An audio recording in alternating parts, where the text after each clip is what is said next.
Today, we're diving into the single biggest story in the global economy, the AI revolution. Is this a genuine once-in-a-generation transformation? Or have we just built the most spectacular financial bubble in all of history? Let's get into it. $15 trillion. Just try to wrap your head around that number for a second. This is the market's total bet on artificial intelligence. The stakes are absolutely historic. And it all boils down to one simple question. Is this bet actually going to pay off? And that really brings us to the core conflict, doesn't it? Are we watching the greatest wealth creation event of our lives unfold right now? Or are we all just standing on the edge of a cliff, staring down into a bubble that makes the year 2000 look like a warm-up act? All right, here's how we're going to break it all down. First, we'll look at the paradox right at the center of the market. Then we'll explore the bull case and the bear case. After that, we'll compare this moment to the dot-com era. And finally, we'll talk about the one physical bottleneck that could change everything. Okay, so let's start with this deep conflict, this tension at the heart of the market. And, there's no better way to understand it than by looking at the one company that has basically become the poster child for the entire AI boom, Nvidia. I mean, just consider the scale of this. Nvidia's market cap rocketed past $5 trillion. That's bigger than the entire GDP of Germany. And yet, in a single day of selling, poof, $600 billion in value just vanished. That kind of insane volatility tells you everything you need to know. It shows a market trapped between pure euphoria and the terrifying fear of how high it's all climbed. So, with that paradox rattling around in our heads, let's explore the bull case. Why are so many smart people convinced that these sky-high valuations are justified? Why do they keep saying this time is different?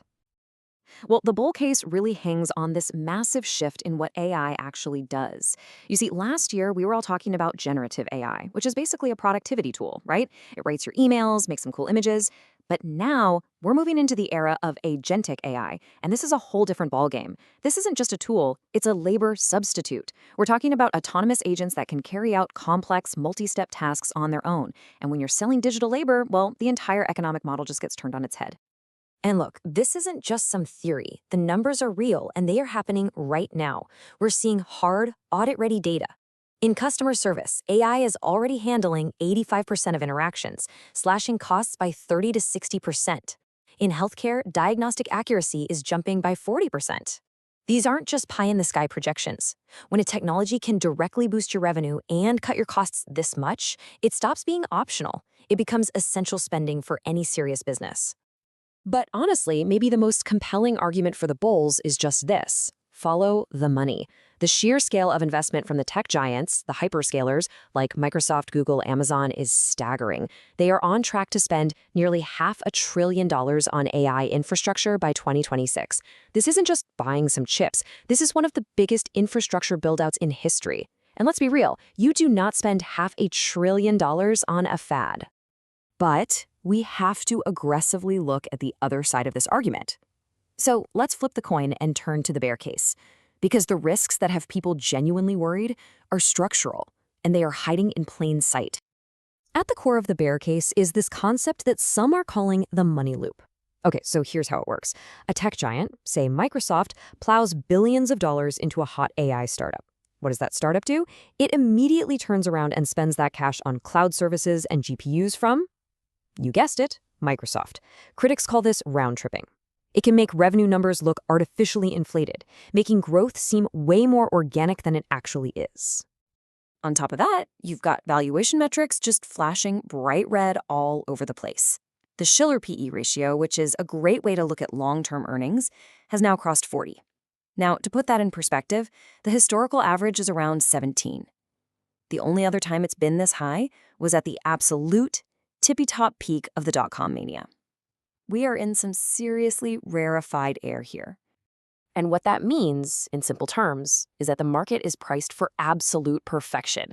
There is zero margin for error. Any tiny disappointment in earnings, any little slowdown in adoption, any hint of new regulation, and the whole thing could face a really, really painful correction. And that risk gets amplified by this insane market concentration.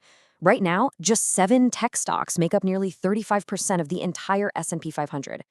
So millions of regular people with their retirement accounts, they think they're diversified, but what they're actually doing is making a massive leveraged bet on just a handful of AI companies. There is absolutely no safety in the herd when everyone is crowded onto the same side of the boat.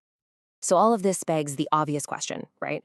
How does today's AI frenzy really stack up against the infamous dot-com bubble? Let's actually put them head to head. And, this is where that simple, it's a bubble story gets a lot more complicated. See, back in 2000, you had famous companies like Pets.com that had basically zero revenue. Today's leaders, they are massively profitable. And yeah, PE ratios are high, but they are nowhere near the insane 200x levels that companies like Cisco hit back then. That is a fundamental structural difference. And this right here is the bottom line. The companies that are driving this rally are the most profitable organizations in human history.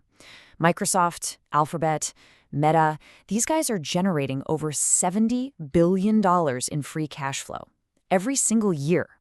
They are funding this revolution out of their own pockets, which creates a kind of financial floor that simply did not exist back in 2000. So, where do we go from here? Looking ahead, the biggest thing that could slow down AI's growth might not be silicon or software or even talent. It might be something way more fundamental, its collision course with the physical world. Get this. By 2030, data centers are projected to consume a staggering 14% of all electricity in the United States. Just let that sink in for a minute. The electrical grid we have today, it simply cannot handle that kind of demand spike. This is the ultimate bottleneck. This quote just nails it perfectly. For all our talk about the cloud, the AI revolution is fundamentally changed to the physical world. Its next phase isn't going to be limited by lines of code. It's going to be limited by available gigawatts. Which leaves us with a final thought-provoking question. It really feels like the easy money in the big-name chip makers and the obvious software giants has already been made. The real question for the next phase of this whole thing is, are you looking at the plumbing, the energy companies, the utilities, the grid infrastructure that will have to actually power this new world? Because that might be where the next chapter of this incredible story is really written.